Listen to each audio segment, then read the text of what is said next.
What that really exposes, as I've been talking about all along, these NGOs, these non-governmental organizations, these are the shock troops for the global agenda. This is, they're the ones that promote it through the Congress and through state legislatures and through city councils and so forth. And they are trained on how to do that, how to promote it. And at the local levels, they keep saying, well, this is just local. It's, not a global agenda. But that's exactly what it is. And so step by step, they keep pushing to put it in. And what they exposed with that U.S. aid situation were the billions and billions of your tax dollars going in there. I'll tell you the one that shocked me the most. We have heard all these years about how billionaire George Soros was using his money to buy attorney generals in the states, the judges, all that kind of thing. Now we find out, looking at the U.S. aid thing, that wasn't his money. He was getting paid with our tax dollars to do that. Outrageous, really outrageous. And really, and really, we find even we understand that monies that were going to this U.S. aid were directed by Barack Obama, really to be funneled back to us once again to really subvert our constitutional form of government like we know it.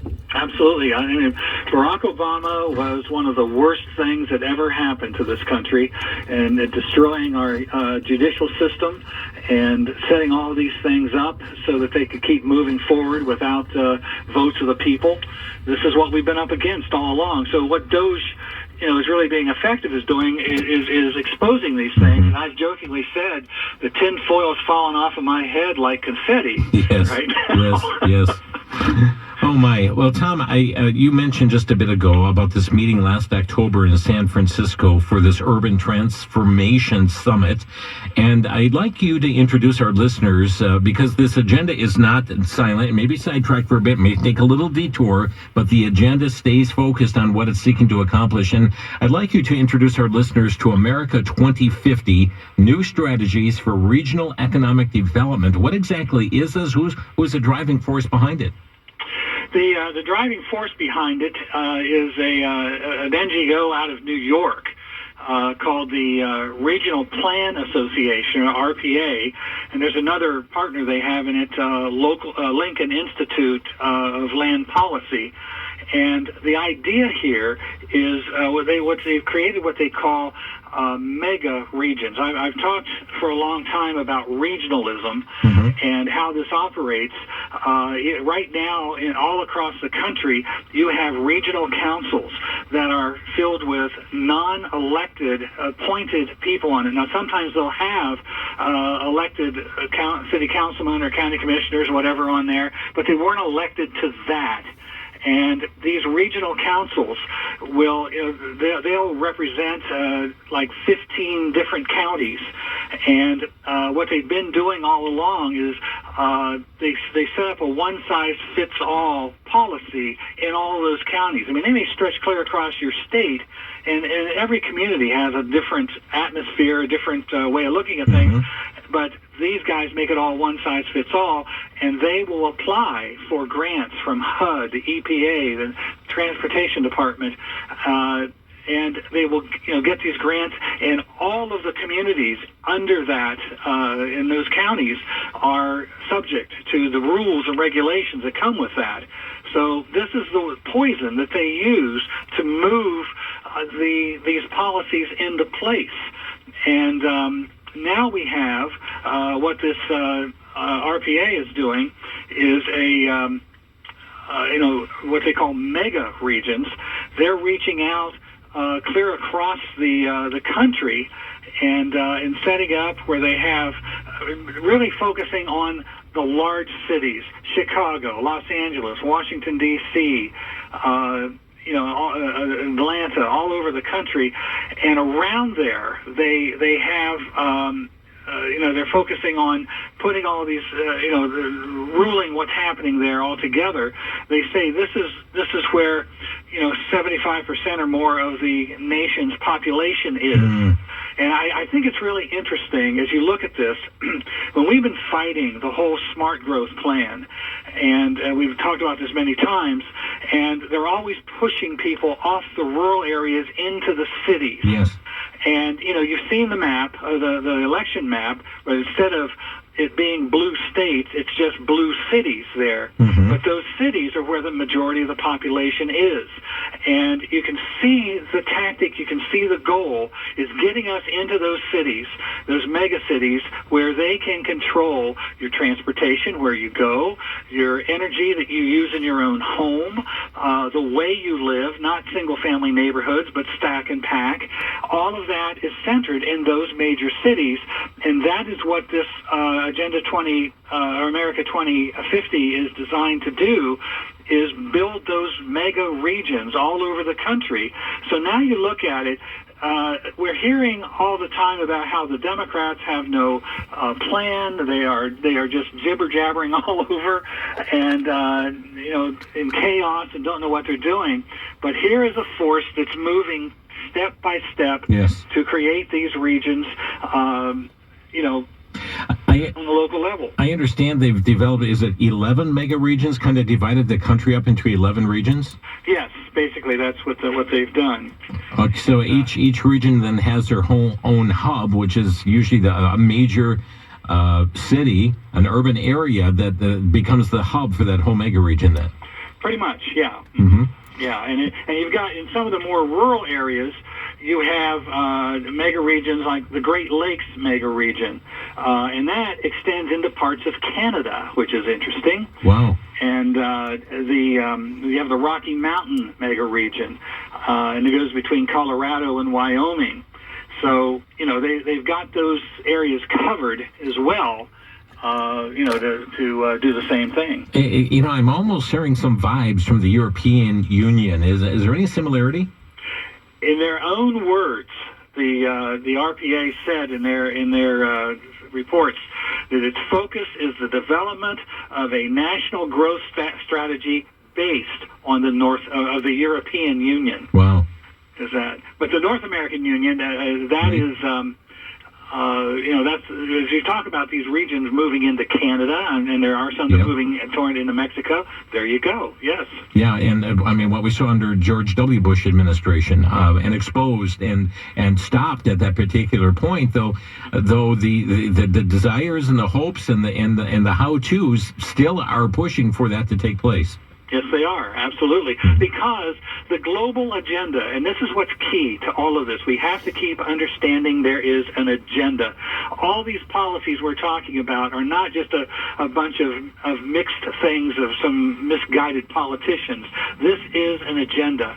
And when you're talking about a global agenda, the idea of independent sovereign nations is not part of it.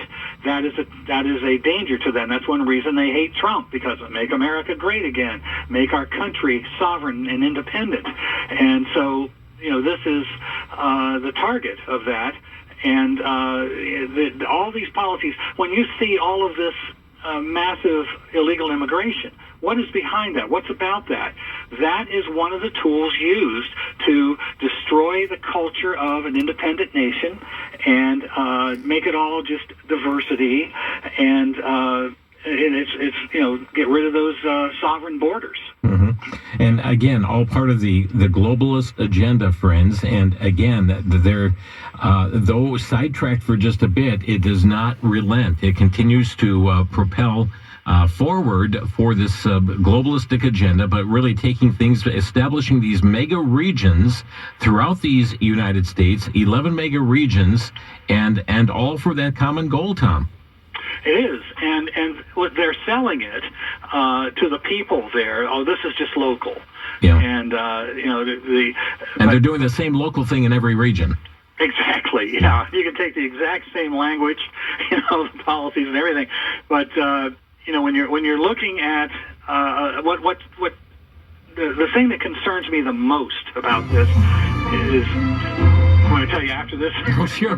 Well, you led us to the edge of a cliff here. Okay. The thing that concerns him the most is, well, friends, stay with us. We'll be back in 1 minute here on Crosstalk. Tom DeWeese with us, America 2050. Back in a minute on the VCY American Network. You're listening to Crosstalk on the VCY American Network. Our guest today, Tom DeWeese, who is president of American Policy Center. And friends, we're talking about America 2050, new strategies for regional economic development. And friends, keep in mind that they felt on the world level that Donald Trump has put a little detour in their plans, but they are still determined to move forward. And let's take a look here on the national level. But Tom, as we talk more about this, you left us hanging on a cliff here. You said that, the most concerning thing to you about all of this is? Yes. Lack of chocolate. No, I'm kidding. No. Yeah, there we go. No, what I'm mostly concerned about is that good Americans who have been concerned about these kind of issues and stuff are watching what's happening with Trump and Musk and so forth and say, oh, we don't have to worry about this anymore. Trump's taking care of it, and our people stand down. And that is my greatest concern. This actually is the moment when we should be more involved than ever before, because they're exposing these things are happening. It's no longer some secret in the background. Yeah. One of us tries to explain these things happening, and they put the tinfoil hats on us and all that. Right. A bunch of nutcases. Now it's there. We can use that, but we have got to be involved in our local communities and our state legislatures and stand up to this now. We can move forward like never before if we organize properly and stay involved. Tom, I see that all of this stems really from some meeting, and I'm guessing a lot of people have not heard of America 2050, but it stems from meetings in California from the year 2009. This plan has been around a long time. Oh, yeah, they've been working on this anyway. I mean, of course, they were planning on it all being funded by HUD and other, grant programs and stuff. They probably going to have to reorganize how they intend to have that happen now, but moving forward, they do not stop. Mm-hmm. Tom, and I look at the document here, and I see these words often. They speak about underperforming cities. What exactly is that? We're not sure. It's probably a city that is not implementing these global plans the way they would prefer them to be. And so, that means that community is backwards and in the background. Mm-hmm. And, that's always part of what they're saying. They'll tell you that, well, they don't have enough sustainable programs, and so they could be damaging the environment. Yeah. And that sort of thing. So we've got to make sure we move them into the 21st century. Well, I see their agenda is so contrary to the agenda that has been set out by President Donald Trump. As the Regional Planning Authority is focused, and listen to this, to hold ourselves accountable for progress in diversity, equity, and inclusion. Tom, we thought DEI was dead, but it's not, is it? Not at all. Not in their minds. They drop nothing. That is a major part of how they divide and conquer us through that whole thing. And so, there they are pushing that in these in their plans. They're saying that what I find really interesting is they're saying 100 years ago, as they were doing regional planning and so forth, that all the decisions were made by white men. And we now need to be aware of that and make sure that we now have total inclusion as we're making our plans for the community. Because that was all the planning originally was racist, and that's how you ended up with areas in the certain areas in the town where only the poor or ethnic groups could live, and the whites had all the nice areas in other parts of town. And we see this today of them moving in to destroy single-family neighborhoods where people have chosen a home they want to live in, a neighborhood they like to live in. There's no rules that say anything about who can't live there, but they determine these are racist. And so, that's still the things that they're attacking. And that we're going to have essential public facilities in the communities around. And what they are doing, this is a small community there called Colville in Washington. I've talked with the residents there about this, and they're mandating that they set up this facility to accommodate the mentally ill, sex predators, and drug addicts. Now, these are not people from their community that they're working to help. These are people who are rounded up all over the state and brought into their community to be in this facility. Wow. And that's what's got them really upset. Poor neighborhoods and the public housing, why are they so bad to live in? It's because they are run by bureaucrats who couldn't care less about the property. And people who own their own property take care of it. They take pride in it. They make sure it's taken care of. And so now you move that into those neighborhoods, the better neighborhoods, and what happens to them? The property values collapse. The people who live there begin to move out, and then BlackRock comes in and buys it all for a song, and then they build these things, and they've now turned that neighborhood into the mess that it was, in the other end of town because of the same reason. Because nobody is taking any kind of responsibility for the property. Well, let me bring another aspect of this in, and we are also seeing people across the nation, farmers, they're being forced to give up their land for wind and solar projects. That all fits into this too, doesn't it? Oh, absolutely. And you have farmers all over the country being intimidated you've got private corporations who are trying to build these wind and solar farms by using eminent domain to take the property. How do they get power of eminent domain? Appointed utilities boards or development boards are giving them that power, and they come in and they threaten the farmers. They'll say, well, if you don't, go do this voluntarily, then we're going to take your property by eminent domain. The farmers are feeling alone. I've never met a farmer yet who wanted to give up his farm.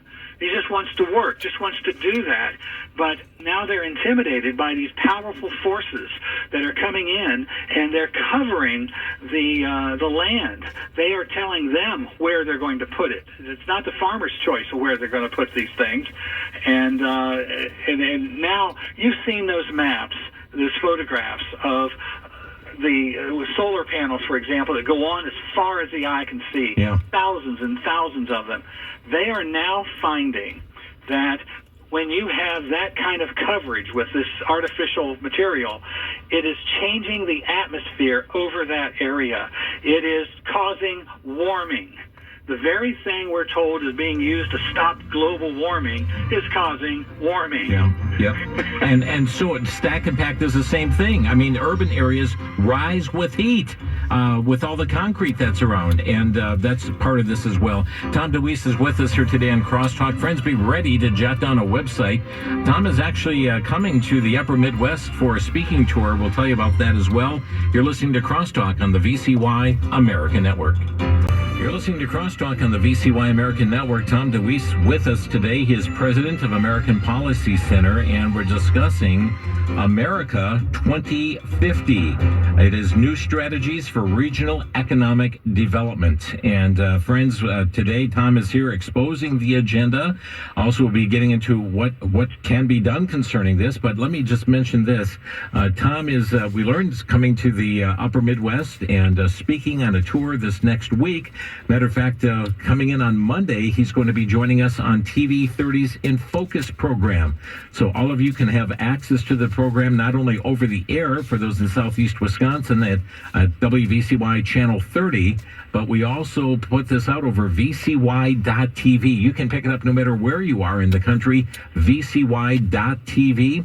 Our streaming is ad-free. It's subscription-free. It costs you nothing. You don't have to subscribe monthly for access to our programming, but to establish your free account, VCY.TV. So Tom is planning to join us this coming Monday evening, 7 o'clock Central Time for that program. And then just looking at the calendar here, Tuesday, West Bend, Wisconsin, April 8th, West Bend, Wisconsin at 7 p.m. Wednesday at 7 a.m., Waukesha, Wisconsin. 6 p.m. on Wednesday, Rock Springs, Wisconsin. Thursday, the 10th, in De Pere, Wisconsin, up in the Green Bay area. And Friday at 6 p.m. in De Pere. I understand also, Tom, they're lining up some spots for you in Minnesota. Got a couple of them the next day on the 12th, yeah. Okay. So, friends, you can check out his calendar, where he's speaking, the time, the location, by going to his website. That's AmericanPolicy.org, correct? Yes, absolutely. Yeah. AmericanPolicy.org. Friends, and one of the things you'll see on there, you're going to see a map of the United States when you first go to his page, and it says this: the forces of control have not given up.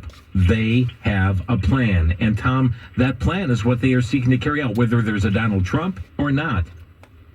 That's what they've been doing, for well over 30 years, moving this stuff step by step. Yeah. We started talking about, Agenda 21, Agenda 2030, the Green New Deal, the Great Reset. It's all the same plan, and these are global forces. And the other thing too about this, is Trump is moving correctly to really take a look at the grant programs of HUD, EPA, and the other agencies. Yep. And cut a lot of that out, because this is what's been funding this. But these, a lot of people think, well, that'll be the end of these guys. They already have their war chest piled with billions of dollars, mostly our tax dollars, and they don't intend to give that up. They intend to keep coming back. Their goal right now is to discredit Trump in any way they can. And you see all these screaming people crying, and all the trouble that they're saying they're accusing him of being a Nazi, all this kind of stuff. Those are all the ways that they're working to try to discredit him. And one thing that I find really dangerous, I'm watching a lot of news, a lot of more conservative news, that is jumping up and down and laughing at these people and saying the Democrat Party is finished. They may never even get another president elected, I've heard them say. And, it's all a joke. Ha, they're gone. That is absolutely untrue. Yeah. And what you just said at the very beginning of the show, talking about the election there in Wisconsin on the Supreme Court, proves it. They intend from that election to change a couple of seats in Congress to help them take back control of that. They never stop. They never give up. And, when we lose on our side, we all say, well, that's the way it goes. Well, better luck next time. These guys say, that'll never happen again, and they keep coming. And this just proves it. This just shows it. Tom, I'd like to go back to something we had in the last segment. I talked about the nation farmers.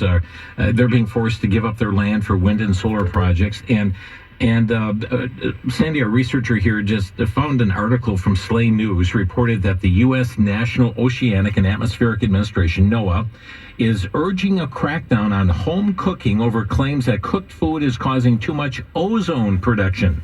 They say that volatile organic compounds are being released into the air while cooking food contribute to potentially harmful ozone pollution. They believe cooking is one of the main contributors to climate change. Now, Tom, somehow, whether it be moving the farmers in and not raising food or getting rid of beef cattle and now cooking, somehow all of these things are getting back to control our food and our food supply. They have been working towards that for quite a while to control the food supply. And by the way, the same people who would say that cooking the food is causing this would be the same ones who would say you exhaling are causing it as well. Yes. But this whole thing that CO2 is a pollutant that's got to be stopped is the most ridiculous thing. There is every single living thing on Earth needs CO2 to grow. And anywhere where you've got CO2 rising, you have greener areas and healthier plants and so forth. And we are in the middle of a major CO2 shortage. And here they are to keep trying to stop it. And this is. We could take almost all of these environmental plans, but wind and solar and this thing we're talking about here are prime examples of how they tell us this is to save the planet, to protect us, the environment, and so forth. They are the most dangerous things to the environment man has ever done. And this will destroy the environment, not us having our regular lives and living them. Tom, again, at the same time, we're seeing world programs like, we talked about Agenda 2030, but there's also Vision 2050, in which they say it's time to transform. So it's a vision of the world in which more than 9 billion people are able to live well within planetary boundaries by 2050. Does this America 2050 fit into these other global-like programs by 2050 as well? Oh, absolutely. I mean, it's all really one program. Yeah. It is about control the property, control transportation, control the food supply, on and on and on with all this. We talk about how people live, where they live, and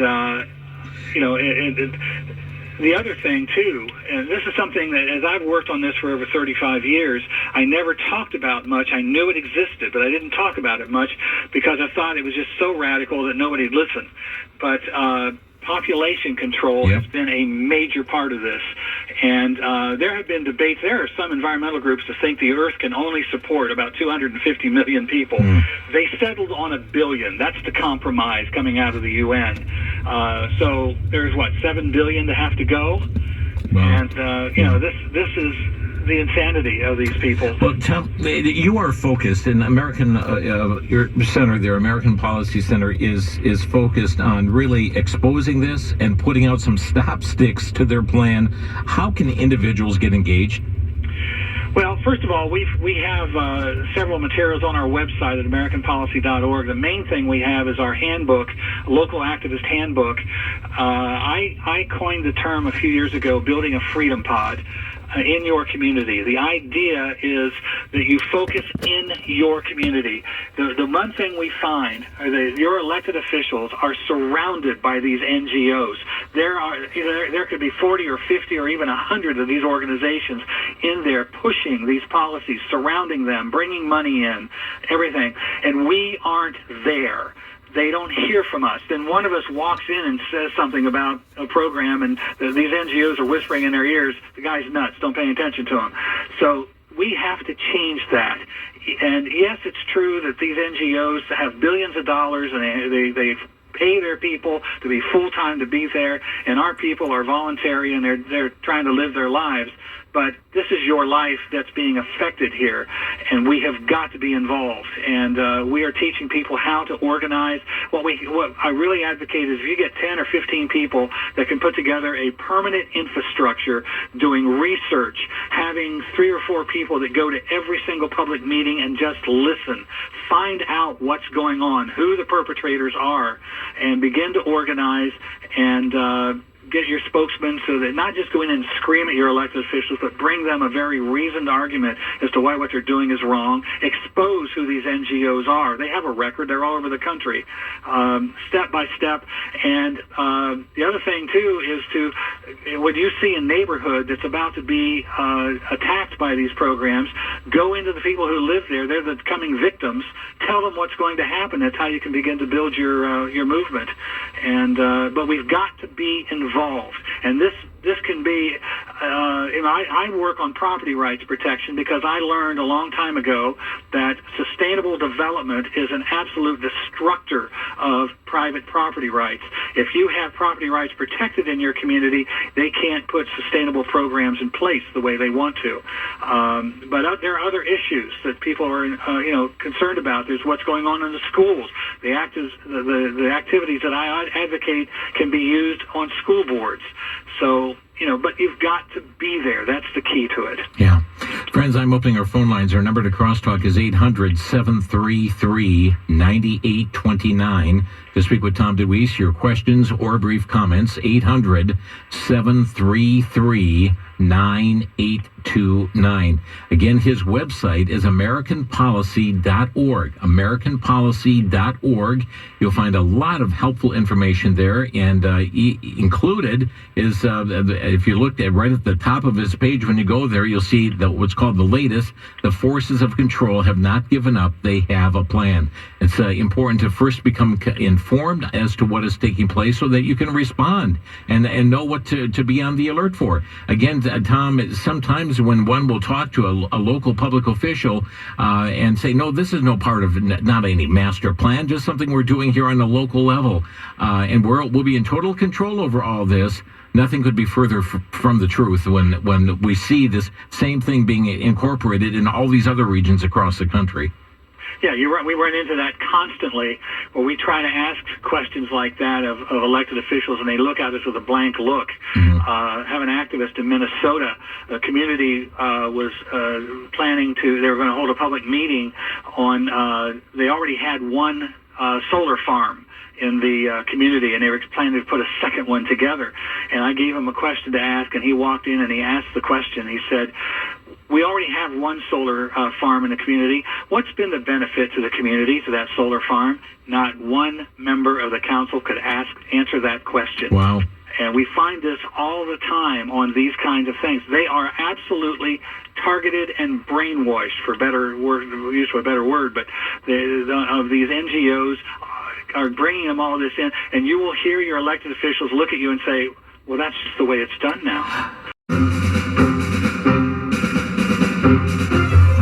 Friends, have you heard of America 2050? New strategies for regional economic development? Perhaps a brand new topic for you today. You can learn more about it not only by listening here to Crosstalk, but Tom's got a report on his website, AmericanPolicy.org. And just before we pick up our next call, Tom, you've got an email alert list as well. How can people get on that? Yeah, you can just go right on the website, and there's a part right there by the map you were talking about. It says, stay informed, sign up for our updates, give us your first name, so that we can be polite when we write to you, and give us your email. We'll add you to the list, and you'll get our updates. We have sledgehammer alerts and other things that we do to let people know what's going on, and you'll get all of our new articles as they come out. Okay, and again, that's AmericanPolicy.org, and friends, right at the top of the page, a big blue box, stay informed, sign up for our updates. You just put in your first name and your email, and you'll be subscribed.